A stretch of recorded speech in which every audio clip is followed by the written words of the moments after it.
Hello tout le monde, hello hello. Je vous laisse un petit peu arriver.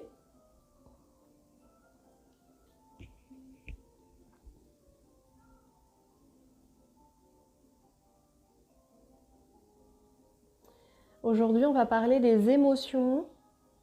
Bonjour, bonjour.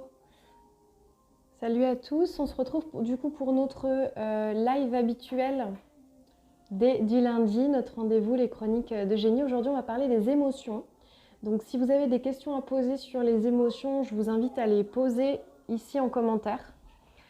D'ores et déjà, je vais vous rappeler déjà qu'est-ce qu'une émotion, première chose. Et ensuite, je vais vous transmettre comment processer l'émotion, c'est-à-dire comment la vivre, et vous permettre de comprendre la différence entre se laisser traverser par une émotion, donc vivre en fait une émotion, et donc la vivre, la ressentir et l'extérioriser, et l'alimenter et la nourrir, qui sont deux choses différentes.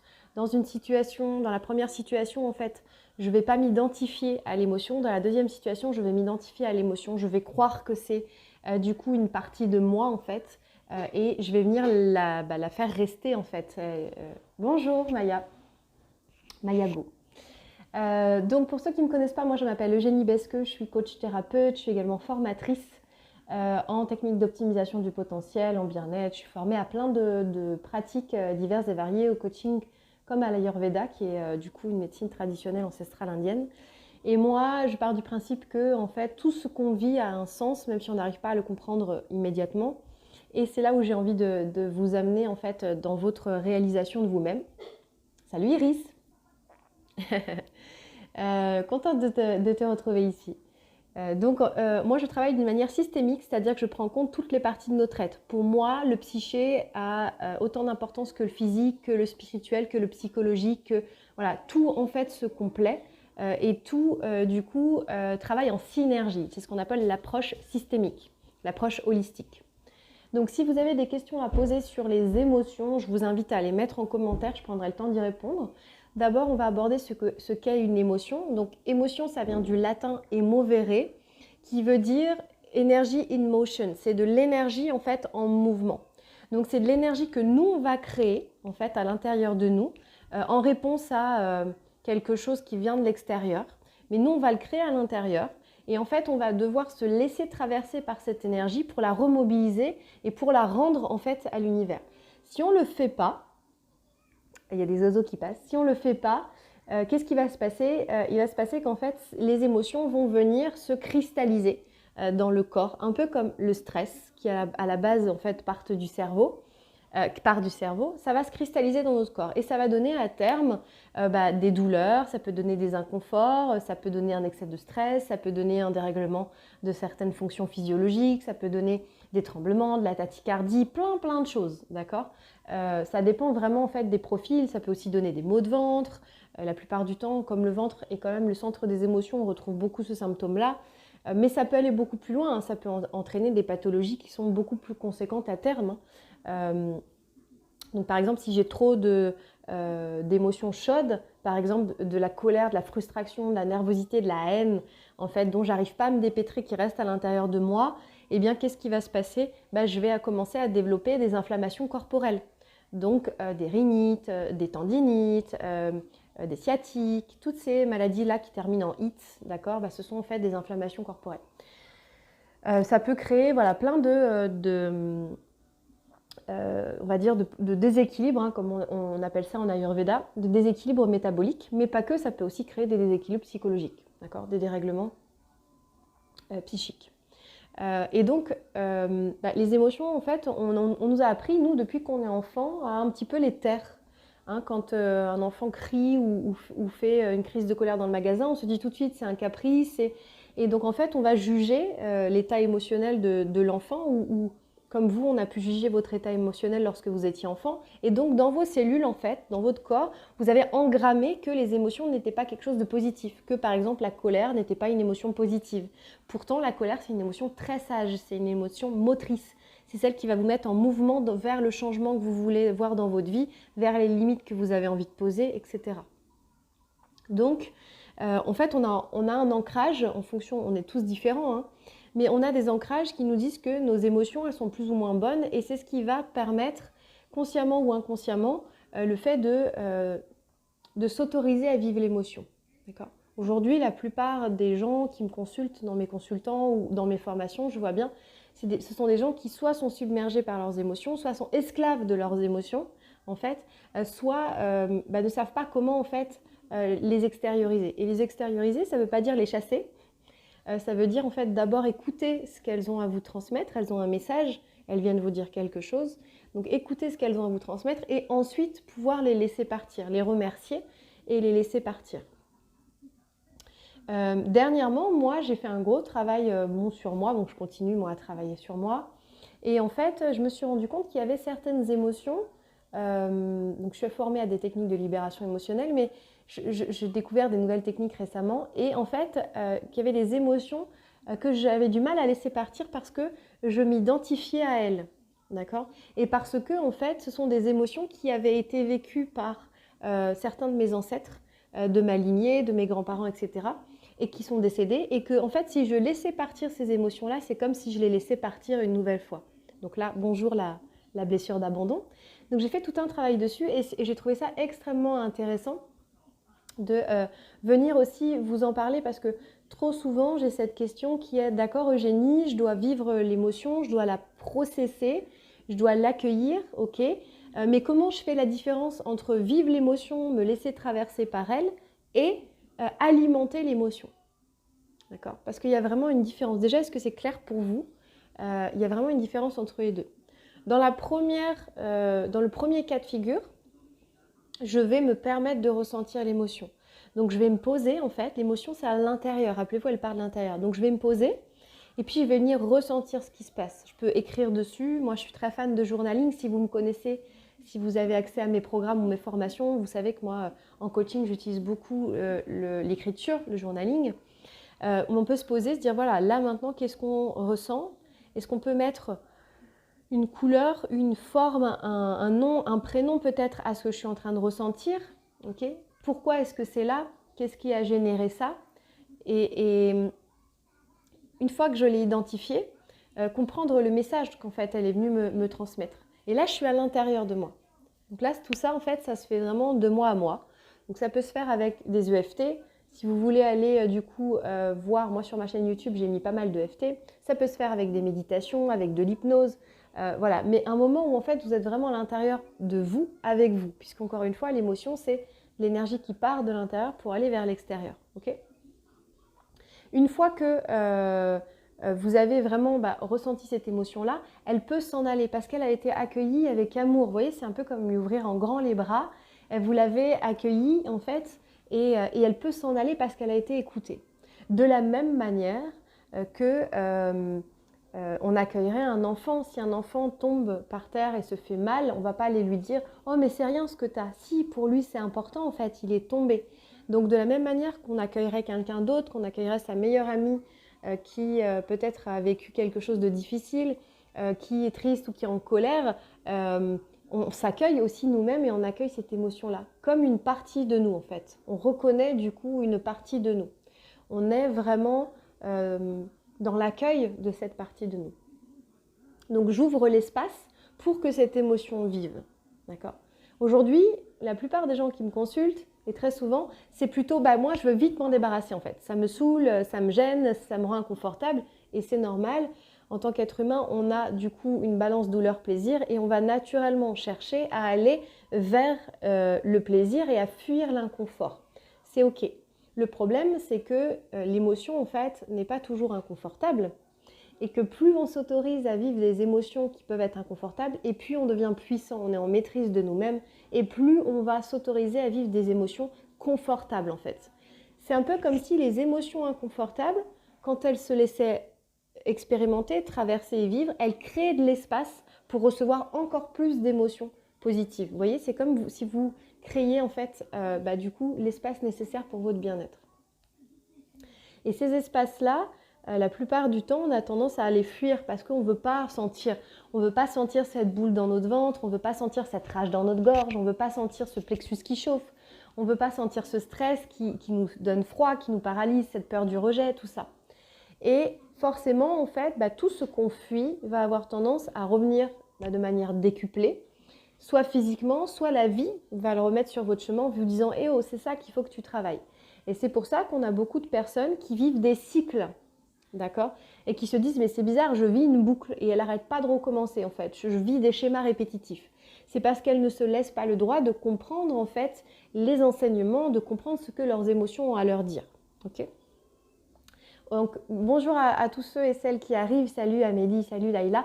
Si vous avez des questions, je vous invite à les poser en commentaire. Aujourd'hui, on parle des émotions et surtout d'essayer de distinguer donc le fait de se laisser traverser par l'émotion, de s'accorder le droit en fait de vivre son émotion, de fuir l'émotion et de fuir l'inconfort jusqu'à ce qu'elle s'imprègne.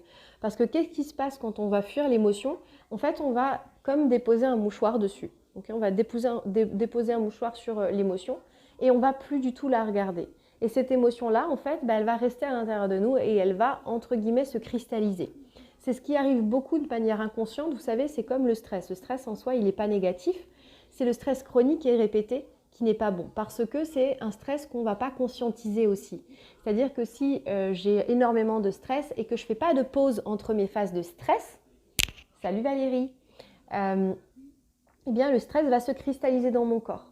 Si moi je ne prends pas le temps de l'extérioriser, de le reconnaître, de l'identifier et de l'extérioriser, d'accord? Donc de m'autoriser en fait à le vivre, il va s'imprégner dans mon corps et ça va me donner des douleurs physiques, ça va commencer à me donner des douleurs lancinantes, je vais avoir mal en haut du cou, je vais avoir mal au bassin, je vais avoir mal, bonjour Carmen, je vais avoir voilà, des douleurs en fait qui vont s'imprégner. Parce que là, mon corps m'envoie un signal d'alerte comme quoi il faut que je m'arrête en fait pour revenir à l'intérieur de moi pour que je vienne parler à mon émotion.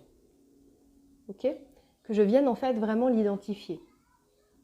Et ça ne peut pas se faire en étant à l'extérieur de soi, puisque c'est nous qui générons l'émotion de l'intérieur. D'accord? Émotion, énergie, emotion. Énergie qui part de l'intérieur, qui me traverse, qui me parcourt, que j'accueille, qui m'ouvre, et ensuite qui peut du coup être rendue à l'univers. D'accord? Les émotions sont aussi des vibrations très très importantes dans notre élévation, dans notre développement personnel et spirituel. Est-ce que ça va? Si vous avez des questions, n'hésitez pas à les poser. Bonjour, bonjour à tous ceux qui arrivent. Donc il y a vraiment la différence entre m'accorder le droit de ressentir, de donner une forme, une image, une couleur, un ressenti. Alors ça, je sais que ça peut être difficile quand on n'est pas du coup habitué à regarder en soi. C'est tout l'intérêt de se faire accompagner aussi. Moi, tout ce qui a trait à l'intelligence émotionnelle, j'en parle beaucoup dans mon programme Estime de soi, qui est un programme qui est extrêmement professionnalisé et extrêmement balèze. Et puis vous allez voir qu'il va être encore plus balèze parce que je vous réserve plein de surprises prochainement dessus. Mais c'est vraiment en fait cette capacité-là à rentrer dedans. Donc si vous n'y arrivez pas seul, il y a plein de contenus disponibles, que ce soit moi dans mes formations ou sur YouTube, qui vous permettent de vraiment vous recentrer sur vous, en fait de plonger en vous et de reconnaître ces émotions-là. Parce que la première étape, c'est la reconnaissance. D'accord? C'est je reconnais qu'il y a un nœud qui existe dans mon corps. Ok, où est-ce que c'est? Comment ça se ressent? Quelle couleur ça a? Est-ce que c'est chaud? Est-ce que c'est froid? Comment ça existe? Et pourquoi c'est là? Qu'est-ce que ça veut me dire? Quel est le message? D'abord, je reconnais. Ensuite, j'écoute. Je me mets à l'écoute de moi, en fait. D'accord? Je suis en moi, je me mets à l'écoute de moi. Donc, je me sors de tous les stimuli externes, de tout ce que j'ai entendu, de tous mes ancrages pour revenir à moi. Et ensuite, j'ai reconnu, j'ai écouté. Et ensuite, je peux envoyer de l'amour et de la présence à l'émotion. La remercier.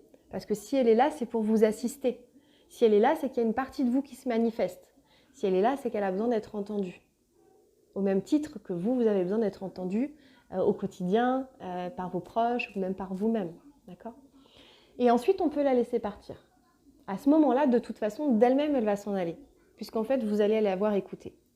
Maintenant, on a l'opposition, même si le mot est un peu fort, je nourris l'émotion, en fait. Donc là, je viens de la vivre, je viens de la ressentir, j'ai été dans le ressenti, j'ai été dans le corps, j'ai été dans le cœur, j'ai été avec moi, dedans. Et quand je vais nourrir l'émotion, je vais être ici, dans mon mental, dans ma tête. Donc, je ne vais pas me connecter au ressenti, en fait. Je vais vouloir tout de suite qu'elle dégage. Mais pourquoi tu es là? Mais ça me saoule. Mais tout va bien. Tu n'as aucune raison de te sentir mal. Mais voilà. Et en fait, les questions, plutôt que d'être vraiment dans le ressenti, connecté à une intention d'amour, elles vont être connectées à une intention de peur, souvent, parce qu'on a peur d'être dans l'inconfort, et de mentalisation. Et la nourrir, c'est aussi en fait, lui donner du carburant, quoi. Voilà, dès qu'elle est là, la peur à lui dire, à surenchérir dessus, en fait, à se nourrir d'elle, presque à devenir un esclave, en fait. Un esclave d'elle, c'est-à-dire que c'est elle, c'est votre émotion qui va régir votre vie. Donc si vous avez peur, la peur va vous empêcher de faire ce que vous avez envie de faire, va vous empêcher d'oser. Vous n'allez jamais oser. Oui Valérie, il y aura un replay. Si vous êtes en colère, en fait, vous allez garder de la colère et de la charge énergétique sans savoir comment la diriger envers vous, envers quelqu'un, envers une situation, sans savoir en fait quoi en faire, et ça va vous ronger de l'intérieur, alors qu'il y a peut-être un pardon à faire derrière, alors qu'il y a peut-être des choses à libérer, etc. Donc vous allez devenir esclave de vos maladies. Et les gens, quand ils tombent malades, qu'ils développent des pathologies, ils deviennent esclaves de leurs pathologies qui avant, en fait, n'étaient ni plus que des émotions à écouter. Et la plupart du temps, je ne vais pas dire tout le temps, ce serait faux, mais la plupart du temps, c'est ça. D'accord Donc c'est vraiment important de comprendre et de distinguer donc, le ressenti, donc l'appréciation en fait physique et corporelle, l'appréciation aussi émotionnelle, de l'appréciation mentale en fait. Et c'est vraiment ça qui va me permettre de mieux vivre, de mieux ressentir mes émotions. D'accord? Donc c'est vraiment, j'ouvre grand les bras et je me laisse traverser. Dans les faits, c'est très facile à faire. Le problème, c'est qu'on ne nous l'a jamais appris, en fait. On nous a appris à fuir tout ce qui était inconfortable parce qu'on a assimilé inconfortable souvent à dangereux, etc., etc. Donc, plutôt qu'en fait se laisser le droit de ce que j'appelle de vivre dans le flow, en fait, donc de ressentir, parce que de toute façon, on est des êtres émotionnels. Donc, si on ne fait pas la paix avec nos émotions et qu'on ne les laisse pas, en fait, s'exprimer, on ne fait pas la paix avec la vie, parce que les émotions, c'est la vie. Et le jour où il n'y a plus d'émotions, c'est la mort. Vous voyez? Donc, c'est important en fait de faire la paix avec ces parties de soi, puisque c'est nous qui le créons, donc elles font partie de nous, sans pour autant s'y identifier, c'est-à-dire ne pas dire « je suis colère ». Alors, SVP, quel est le sujet? Le sujet, ce sont les émotions. Aujourd'hui, on parle des émotions. Donc, si vous avez des questions, n'hésitez pas à les poser. Distinguer comment en fait nourrir, ne pas tomber dans la nourriture émotionnelle, donc nourrir l'émotion, de la vivre, la processer, la traverser. D'accord? Ok? Donc ça, c'est hyper important à comprendre, en fait, à distinguer. Pareil, quand je parle de nourriture émotionnelle, il y a énormément de gens qui sont dans la consommation, d'éléments externes pour nourrir leurs émotions, pour manger leurs émotions. Donc, plutôt que de ressentir l'émotion, d'accord? Parce qu'encore une fois, ce n'est pas de votre faute, on ne nous l'a pas appris. Mais plutôt que de ressentir l'émotion et s'autoriser à la vivre, simplement, parce que le pire qui puisse arriver dans une situation, c'est une émotion. Okay? Vraiment, c'est de ressentir un inconfort. Mais l'inconfort, il est passager. Si on ne s'y attache pas et si on ne s'y identifie pas, il est passager.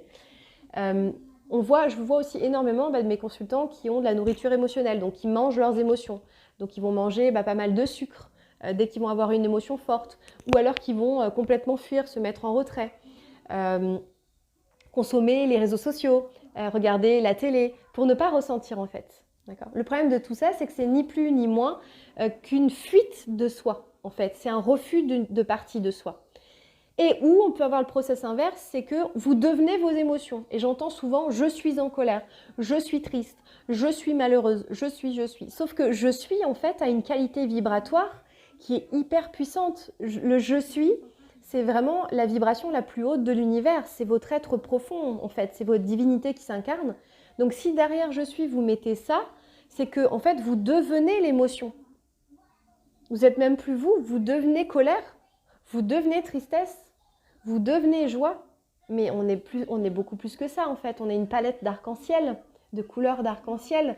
Et le problème de faire ça, c'est que finalement, vous n'êtes plus vous. Et c'est la colère qui vous régit. Donc, vous devenez esclave de vos émotions.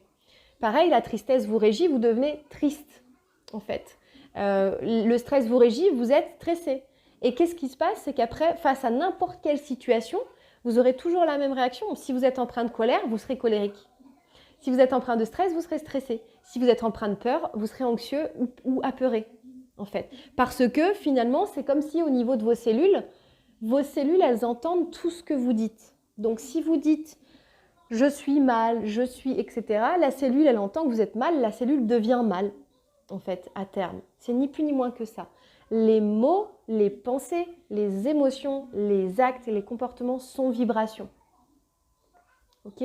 Gardez ça bien à l'esprit, c'est hyper important à comprendre. Ça ne veut pas dire que vous ne pouvez pas dire que vous êtes en colère, mais vous ne dites pas « je suis », vous dites « je ressens de la colère ». Ce qui permet en fait de vous détacher du coup de l'émotion et de comprendre surtout que l'émotion est passagère.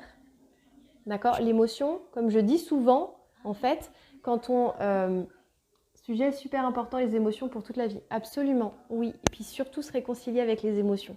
C'est pour ça que j'ai créé mon programme sur l'estime de soi, parce que l'intelligence émotionnelle, pour moi, c'est la plus belle en fait de toutes les intelligences qu'on a, nous.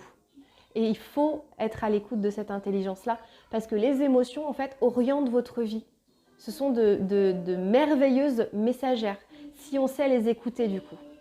Si on est en reflux complet et en déni en fait des émotions, c'est hyper compliqué après de vivre. En tout cas, on n'arrive plus trop à se connecter à sa boussole interne, parce que ce sont ni plus ni moins que des aides en fait au quotidien, des alliés. Donc les émotions, c'est avec plaisir, Carmen. Les émotions, c'est vraiment ça. C'est un peu comme quand vous accueillez des amis chez vous. Je donne toujours cet exemple dans mes séminaires. Vous accueillez des amis chez vous. Quand vous les accueillez, vous allez les accepter tels qu'ils sont. Vous allez leur ouvrir la porte, leur donner de l'amour, leur offrir le meilleur, les choyer, les écouter, partager avec eux. Et puis après, en fait, ils vont repartir le cœur chargé et ils vont partir d'eux-mêmes tout seuls. L'émotion, c'est la même chose, les amis. Les émotions, ce sont les mêmes choses. D'accord ? Pareil, des hôtes, de passage. Elles viennent écouter, accepter, entendre leur message, leur ouvrir les bras, leur donner de l'amour. Et ensuite, elles peuvent repartir. Donc, vous voyez, c'est pas si compliqué. Le truc, c'est qu'on a, dans cette société-là, on a par exemple beaucoup d'ancrage et beaucoup de tabous. Faut pas pleurer en public, les enfants, ils peuvent pas faire de crise de colère en public et toutes ces choses-là. Et donc, en fait, depuis qu'on est enfant, eh bien, on a des ancrages qui nous disent qu'on a plus ou moins le droit de vivre certaines émotions, on a plus ou moins le droit de vivre certaines choses. Donc moi, je vous recommande vraiment de regarder, vous, aujourd'hui, quels sont vos ancrages vis-à-vis de vos émotions. De vous poser, de vous dire, est-ce que je m'autorise le droit d'être triste ? Est-ce que je m'autorise le droit de pleurer ? Est-ce que je m'autorise le droit d'être en colère ? Est-ce que je m'autorise le droit de les exprimer, ces émotions ? Comment je les exprime ? Vous voyez, des choses qui sont très simples, en fait, mais on commence par là. Et petit à petit, en faisant la paix avec ces émotions, en les écoutant, en fait, vous allez être en maîtrise, vous allez gagner en maîtrise de vous-même. Ce qui fait que vous allez être moins sujet à tout ce qui va se passer à l'extérieur, au jugement, au regard des autres.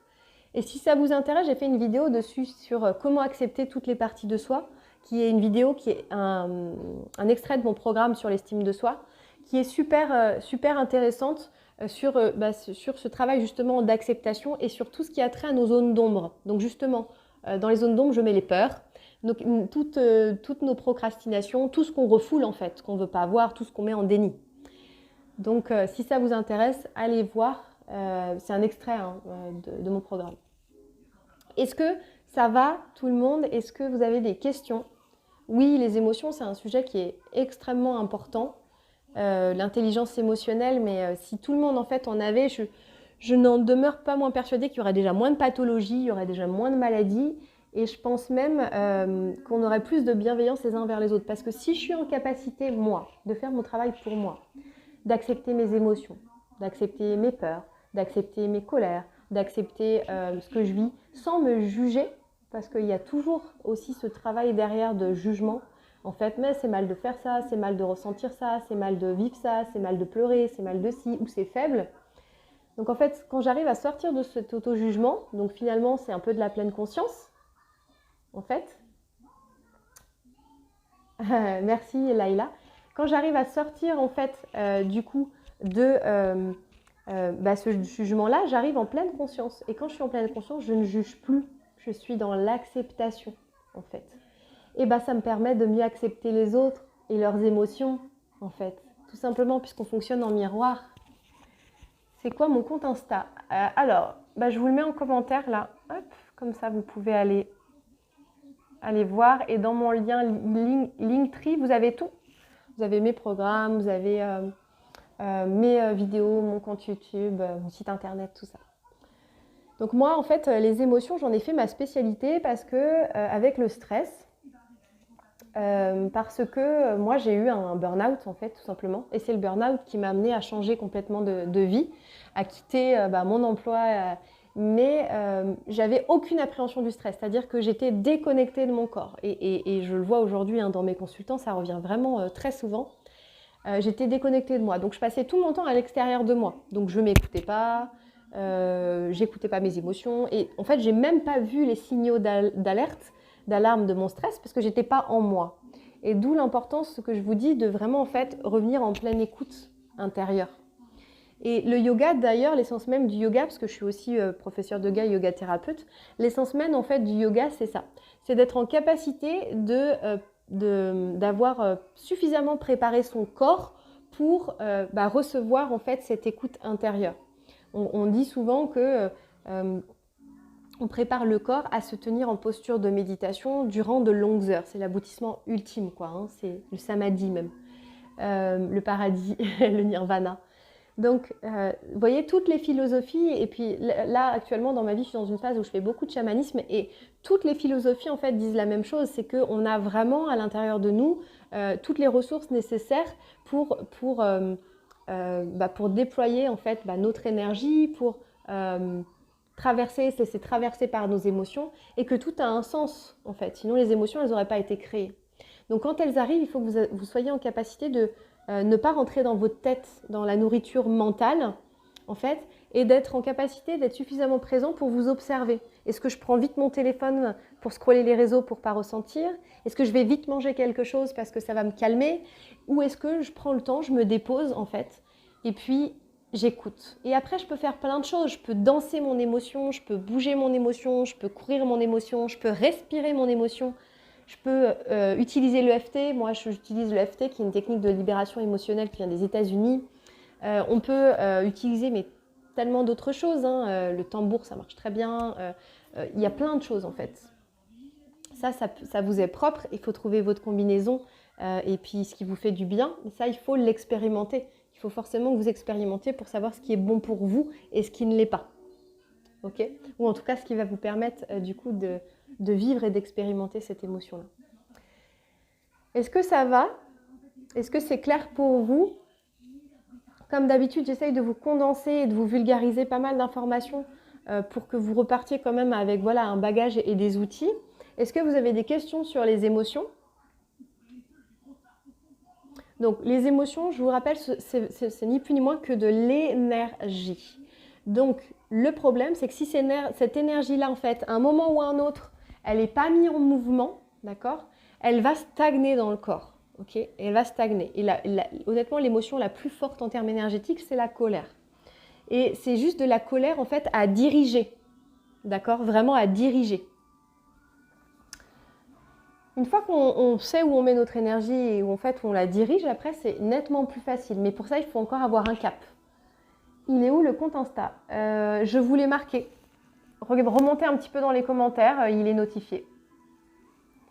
Est-ce que vous avez des questions sur les émotions?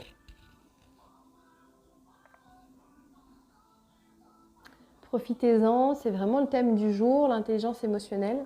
Et c'est d'ailleurs pour ça qu'on parle d'intelligence émotionnelle, hein, parce qu'en fait, on est en capacité, nous, de l'intérieur, quelque part un peu inconsciemment, en fait, de générer une émotion qui va nous permettre de nous réaligner, en fait. De générer un stress, de générer une colère ou quelque chose comme ça qui va nous permettre de nous réaligner. La colère, c'est souvent qu'on a dépassé certaines limites ou qu'on n'est pas raccord avec nos valeurs, en fait. Et donc, une fois qu'on se réaligne, hop, la colère, elle disparaît. Si quelqu'un n'a pas respecté un accord, un engagement, ok, peut-être ça va nous mettre en colère parce que probablement que ça vient toucher en nous quelque chose qui est important. Et là, c'est là que vous devez regarder. Est-ce que ça a touché votre valeur haute? La valeur peut-être engagement, la valeur fidélité, la valeur loyauté, la valeur respect, la valeur... Et tout ça, vous avez besoin d'aller regarder en fait parce que ce sont des choses qui comptent pour vous. Et donc après, dans votre vie, vous allez quelque part, tout agrémenter autour de ces valeurs hautes. C'est pour ça que les émotions sont vraiment des alliés mais extraordinaires. Quand elles sont là, c'est pour vous dire, hé, alerte, stop, arrête-toi s'il te plaît, regarde, il y a un truc qui bloque. Ok? Merci. Non mais de rien, avec grand plaisir. Est-ce que vous avez des questions? Sinon, on s'arrêtera ici, je pense, pour aujourd'hui.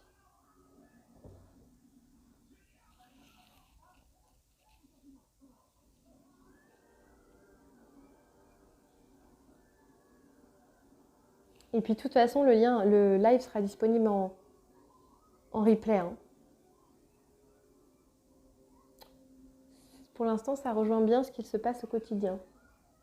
C'est-à-dire dans votre vie, c'est ça?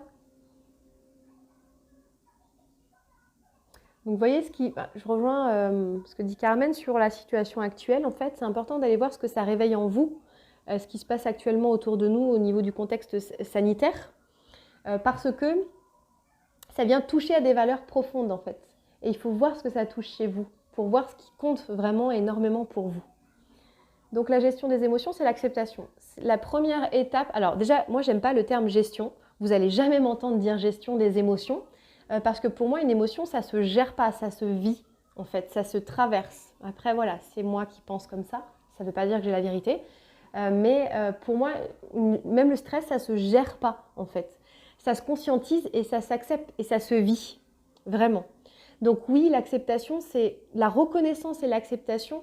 C'est simple, hein, dans toute votre vie quotidienne. Si vous voulez avancer, il faudra de l'acceptation et de la reconnaissance partout. Parce que c'est la première marche de l'amour. C'est la première marche de l'amour. Donc, du coup, de fait, oui, il faut être dans l'acceptation. Alors, c'est pas forcément, j'aime pas le il faut, mais ça demande de l'acceptation. Je regarderai le replay. Avec grand plaisir, Martine. Si la colère nous alerte, la joie, le bonheur, alerte également que tout va bien. Alors, quand vous êtes en joie et en bonheur, en fait, ce sont des émotions du coup qui vous élèvent, qui vous grandissent et puis qui vous élèvent au niveau vibratoire. Et oui, ce sont aussi des signaux d'alerte que vous touchez du doigt quelque chose qui compte beaucoup pour vous, en fait. Quelque chose qui vous nourrit profondément le cœur. Donc, on doit être sur des valeurs hautes chez vous, en fait. Des trucs qui font vraiment vibrer. Donc ça, c'est super, il faut le noter. Ça, c'est tout un travail à faire justement sur ce qui vous nourrit pour orienter votre boussole. Mais ça, voilà, ça demande de la connaissance de soi. Merci Laïla. Est-ce que vous avez du coup d'autres questions? Dans tous les cas, les émotions sont extrêmement importantes et les temps d'ancrage, c'est-à-dire les temps d'écoute de vous-même sont hyper importants. Parce qu'aujourd'hui, on est beaucoup trop dans notre tête. On veut toujours essayer de comprendre par notre tête. C'est bien, mais c'est à certaines limites. Aujourd'hui, essayez de privilégier l'écoute par votre corps, en fait. Comment votre corps réagit, parce que c'est ça l'intelligence émotionnelle. Et le corps est connecté à vos besoins, est connecté à votre âme, est connecté à quelque chose de beaucoup plus profond. Donc le corps parle mieux que les mots, en fait. Et une fois que vous aurez vraiment atteint ça, donc ça peut utiliser la méditation de pleine conscience aussi, une fois que vous aurez atteint justement en fait ce pôle-là où vous êtes suffisamment en écoute et en observation de vous-même pour plus être en automatique, en fait, et pour être vraiment en présence, donc l'art vraiment de la présence, en fait, vous verrez que naturellement, vous aurez envie d'en savoir plus sur vous et de creuser. Et là, on fait un travail sur les valeurs, en fait. Qu'est-ce qui vous nourrit? Qu'est-ce qui compte pour vous? Qu'est-ce que vous voulez? Qu'est-ce que vous voulez plus? Ça, moi, je le propose dans mes accompagnements. C'est super important, en fait. On devrait même l'apprendre à l'école. Mais je perds pas de vue que peut-être ça arrivera un jour.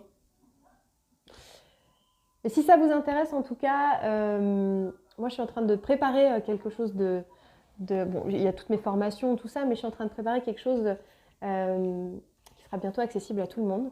Donc, vous pouvez me suivre sur mon profil si le cœur vous en dit.